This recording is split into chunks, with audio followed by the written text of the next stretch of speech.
Hey guys, Ningen here, bringing you another Dragon Ball Z Dokkan battle video. And so we know now for a fact that the Majin Vegeta and Super Saiyan 3 Goku banners are going to come out.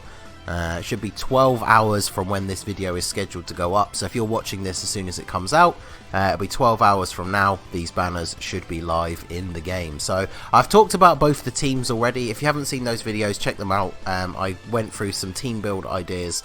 Not just for whether you pull the unit, but there's also a couple of good ways you can run their category teams even if you don't pull them. So if you do decide you don't want to summon, definitely check those videos out.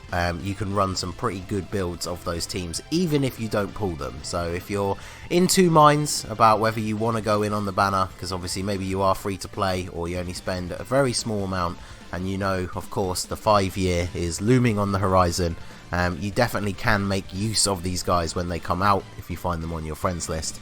But we're going to talk about the banners. Obviously I do one of these videos for every banner, the whole summon or skip, and I feel like I say this in every video, but obviously if you are free to play or you don't spend a lot of money, like there's always comments of people just saying easy skip, because people are always in the mindset of saving for something in the future. And I actually mentioned this. I was in, shout out to the boy Tiger from Tiger Uppercut Media. I was in his stream yesterday while I was at work. And someone asked about whether we might get top grossing for these banners. And the thing is, like I said, is a lot of people have this mentality on Global of always saving for whatever big hype banners we know are coming in like a few months' time. And of course the problem with that is it means less people summon on the intermediate banners. And then, yeah, we haven't hit top grossing in quite a while. Like the Spirit Bomb Goku banner, we only hit top grossing in, was it Portugal? It was like one place, so we got 7 stones as a reward. So I wouldn't hold your breath. A lot of people from JP have been advising to skip this banner because obviously the 2 units come back on the Boo and Gotenks banner in the future. But we're going to have a look at both banners. So we got the Goku one and then of course the Vegeta one. One big thing to bear in mind, of course, is for the first, I don't know how many they'll do. It's normally like 300 hours, which is like over a week. It will be do 3 multis, get 1 free. So that is obviously something to factor in. If you are going to decide that you want to summon, make sure you make up your mind before that time ends. Because I would say, pretty much in black and white, do not summon on this banner once the 3+1 has gone away. So if you are going to do it, you want to do it before then. So having a look at Goku's banner. The new units, of course, are the new Goku himself and then this Gohan. Shout out to Toon Rami, the karaoke Gohan. If you see it, you can see it. This right here. He awakens into this Super Saiyan Great Saiyaman. It's pretty decent. And then the banner has the LR Super Saiyan 4 Goku. Big, like, quality pull for a lot of people if you don't have him. Or, like myself, I have no dupes in either him or the Super Saiyan 4 Vegeta. So, would definitely be a good pull for me. Transforming Goku's been on a ton of banners, but if you watch the video I did for this specific team, if you don't pull the Goku, but you do have this Goku, he's a really decent stand-in leader, because he's on every single category that he goes through the transformations of. So he's on Super Saiyan 2 and 3, he's on everything, so he's pretty good. UI Goku's pretty outdated at this point, but he's still decent.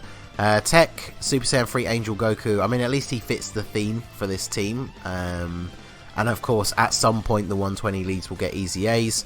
And then the old Super Saiyan 4 Goku, he kind of is out of place and is a huge troll. Like, if you're not used to this silhouette and you pull on the banner and you see a Super Saiyan 4 like outline come up, but then it's this guy and not this guy, I mean, he's so like hugely disappointing. And then this Super Saiyan Blue is on here. He's okay since he got his easy A, but again, if you're getting a guaranteed featured animation on this banner, you're definitely not wanting to pull this guy. And then Vegeta's banner is basically the same. The new Vegeta, obviously very good. Dabura finally has a summonable card, is actually pretty good. Transforming Vegeta, perfect leader to use if you don't pull the Vegeta. Then the exact same situation with the Super Saiyan 4s. Super Saiyan Blue Evolution Vegeta is still pretty relevant. Decent for a Pure Saiyans team. I don't know, I feel like he's probably a bit more relevant in some of the harder events than UI Goku. And then this guy is going to get his easy A on Global fairly soon and becomes very, very good. And then Super Saiyan 3 Vegeta seems, again, like kind of a weird unit. These are the kind of units, like him and the Super Saiyan 4 Goku on Goku's banner, and like the old Super Saiyan Kaioken. I always feel like it always feels weird to me when the featured units don't fit in like the theme, because he doesn't run on either of Vegeta's categories. But there you go. So pretty solid units on the banner. There are 8 featured units though, which is something that they have started to do a bit more regularly on banners, which is obviously not ideal, because even if you are getting like the guaranteed featured unit, it's now 1 out of 8 rather than 1 out of 7, so you've got even less of a chance of getting the specific one unit that you want. So yeah, it'll be interesting to see how that breaks down in the actual summons. So we haven't talked in huge detail about the units, so I'm going to go over them very briefly. We'll talk about proper details once we do the actual videos for them when they come out. But the Goku, we talked about this in the team build videos. I don't think his combination of leader skills is that great. Like Super Saiyan 3 has always been a fun category. I do love the Super Saiyan 3 form, so it's a very cool team. Otherworld Warriors is very lackluster of a category. But he raises attack for 1 turn, so he's going to hit really hard. 100% attack and defense. He gets a defensive boost of up to 60% the more HP you have remaining. So obviously the start of like the first turn on a difficult event, he's going to have max defense. And then he gets an attack boost. The less HP remaining, the greater the attack boost. So they kind of go up and down depending on the situation that you're in. So when you're on very low health, this combined with the attack raise from his super attack is going to do a lot of damage. And then of course when you pick up 3 or more key spheres, he gets an extra 30% attack or defense. And then I believe they both have the same transformation condition when facing one enemy whose HP is 80% or more, starting from the 3rd turn at the start of the battle. So this can be kind of hit or miss, because obviously on Super Battle Road, on turn 3 you might not only have 1 enemy left. And then once this guy comes back around, say you only have the one on the team, turn 5, you might have 1 enemy left, but they might have less than 80% HP. So certain events, it might be a little bit more tricky to get this transformation. The Legendary Goku event is literally going to be perfect for this, because as soon as you hit like the 3rd turn, at some point you're then going to get to the next stage of Goku's transformations, and then boom, he's going to have 80% or more HP, you're going to transform. So transforming to Super Saiyan 3, we have the greatly raises attack for 1 turn, immense damage with a high chance to stun, 50%, so very good in modes where that is applicable. He now gets attack and defense, 120%, and then the defense and attack boosts, still with the same way it works with the lower your HP or the higher your HP, but it's now 77% instead of 60. He gets 33% attack and defense when attacking, and chance of evading enemies attack 33% when you pick up 3 or more orbs, and then attacks effective against all types when you pick up 6 orbs. So as long as you pick up 6 orbs, you're getting a huge attack boost. Say you're on, what, half HP? So you're getting a reasonable attack and defense boost on top of the 120%, then another 33%, and a chance to dodge and super effective against all types. So he's definitely designed for hitting incredibly hard. And obviously he does at least have very good links for the teams that he's on. Then we have the Great Saiyaman from Goku's banner. He's a hybrid Saiyan sub-leader. Not bad. We've got quite a few like usable leaders for hybrid Saiyans now. But he infinitely stacks attack, does supreme damage, and lowers defense. He gets 120% attack and defense, which is very solid. He has a high chance of sealing the enemy super attack, which is 50%. So just like the Super Saiyan 3 Bardock, it's not a guaranteed seal, but still pretty decent. And then Majin Buu Saga category Superclass Allies key to attack and defense 30%. So he's a really good unit to add into the Majin Buu Saga category team if you're running primarily Superclass units. So he's very good. Then Vegeta basically works exactly the same. He raises defense instead of attack. Then again, he gets the attack and defense 100%.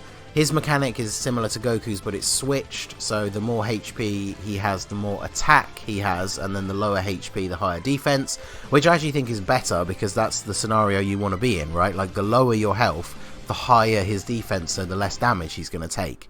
So he's definitely a unit that is more geared for survivability than the Goku, who's just kind of, when you get to low health, you get like an all-out last-ditch attack. And then he gets the 30% when collecting 3 or more key spheres as well. So the units are very similar in their sort of base abilities. And then when you transform into Majin Vegeta, again, the raise he gets from his super attack changes to greatly raises, and he has a high chance to stun. Again, up to 120% and the boost's up to 77. And then, rather than getting like an extra attack boost on top, he gets attacks effective against all types with 3 or more key spheres. So that's what Goku gets with 6. And then if he gets 6, he guards all attacks. So that's really good. Like, as long as you pick up 6 orbs, he's like Gogeta and Janemba put together. Effective against all types and guards all attacks. So he's going to be really good as long as you can pick up 6 orbs. So both of these guys, it's worth considering bringing orb changers for their teams. Because obviously you're not going to need to worry about key in terms of actually getting the 12 key for their super attack. But you want to pick up multiple orbs so you can get their extra abilities. So I really like the Vegeta. For me, I think I prefer the Vegeta to the Goku, but I do need to use them both in-game really before I decide. But like I said in the team build videos, I do think his combination of leader skills is better.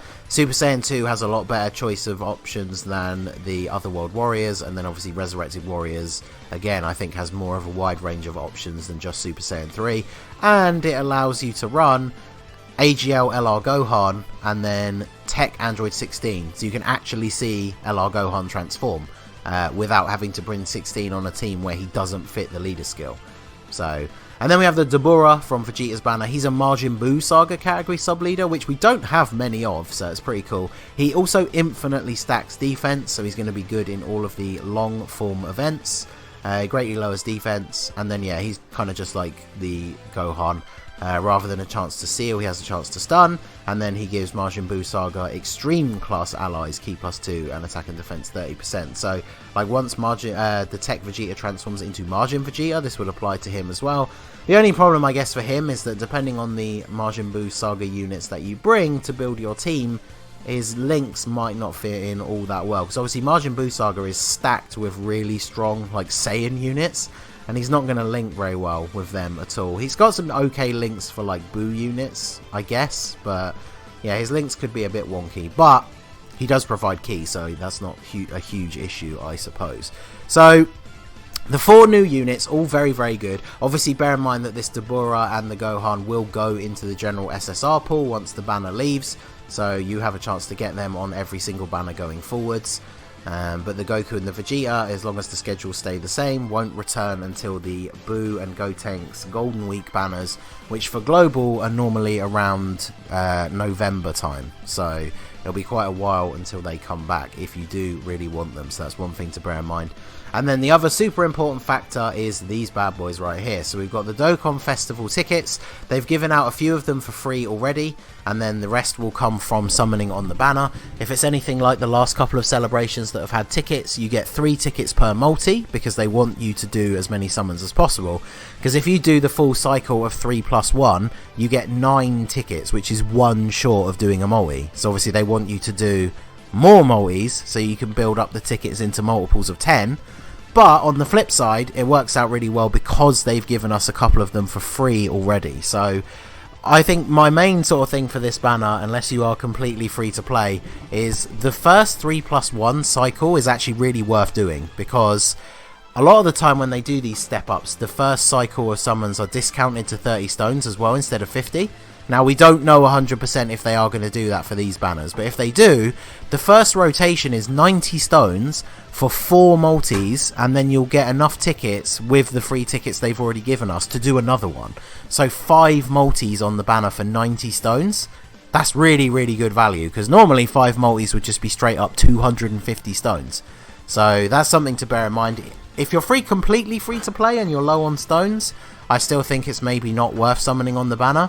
But if you look at your stone count, bear in mind during the 5-year we're going to get given out over 500 stones for free. If you can spare 90 stones for each banner, I think it's definitely worth doing it, because like I say, 5 multis for 90 stones is insane value. So I think it's a really good idea. And then we know about these that have been data mined now. They say premium ticket, so we don't know 100%, but it seems like pretty cut and dry that these are going to be the Pilaf Trove tickets. And recently those have been insanely good. The Android 13 banner one was 20 unit multi-summon with a guaranteed featured unit. So it wouldn't necessarily be the new one, but guaranteed featured. Like, I got insanely lucky and pulled 2 copies of Android 13 from that one ticket multi. So I'll definitely be picking these up, but obviously these are you know, the luxury whale items not for free-to-play players. So all of those things are worth bearing in mind. Like I said, I think if you can spare 90 stones for both banners and still have a solid amount for the 5-year, absolutely summon on the banner for that first rotation only. And then other than that, you probably want to skip. And obviously, you know, if you are a whale, if you just want the units, do as many summons as you want. But yeah, I think the first rotation, especially if they're discounted to 30 stones each, is very worth it for everyone to do. So let me know what you think down below. Like I say, the banners will be out in like 12 hours time. Hopefully, good luck to everyone if you do summon. But again, let me know your plans down in the comments below. So that is going to be it for the video, guys. This has been the Masked Ningen. Smash that like button, subscribe to the channel if you are new. You can follow me on Twitch or join my Discord. The link is in the description below. And I will see you all again soon. Have a good one.